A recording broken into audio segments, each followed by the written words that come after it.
મારો બીજો પ્રશ્ન હતો કે ગુજરાતના બહુ બોલકા અતિ બોલકા ગૃહમંત્રી એવું કહે છે કે વરઘોડા તો નીકળશે જ. આપણને એમ લાગે કે આ એક જ મહાપુરુષ છે ગુજરાતમાં, બાકી બધાને કઈ ખબર નથી પડતી. મેં આજે વિધાનસભાની અંદર 58 નંબરના ક્રમ ઉપર મારો પ્રશ્ન પૂછ્યો કે ગુજરાતની અંદર રાજકોટ સિટી, રાજકોટ જિલ્લો અને ભાવનગર જિલ્લો, આ ત્રણેય જગ્યાએ કુલ કેટલી એફઆઈઆરો થઈ અને એમાંથી કુલ કેટલી ઘટનામાં આરોપીનો વરઘોડો કાઢવામાં આવ્યો?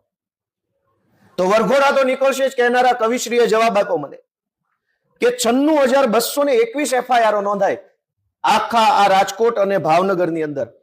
તે પૈકી માત્ર 251 ઘટનામાં વરઘોડો કાઢવામાં આવ્યો. તો ગુજરાતના માનની વરઘોડો નીકળશે ફેમ કવિશ્રીને પૂછવા માંગીએ છીએ, કાં નો નીકળ્યો વરઘોડો બધામાં? 96,221 એફઆઈઆર માંથી માત્ર 251 ઘટનામાં જ વરઘોડો કેમ? એનું શું કારણ? આ 251 લોકો ઉપર કેમ એટલી બધી મહેરબાની? બાકીના જે 96,000 લોકો જે છે એનો વરઘોડો કેમ ના કાઢ્યો? કોઈ ભાજપમાંથી ભલામણ આવી, કોઈએ પૈસા દઈ દીધા તમારી પોલીસને, કોઈ ભાજપના નેતાઓના હગા હતા, કોઈ તમારા કઈ હપ્તા આપવા વાળા હતા, એવા તો શું 96,000 લોકો હતા કે જેનો વરઘોડો ના કાઢ્યો?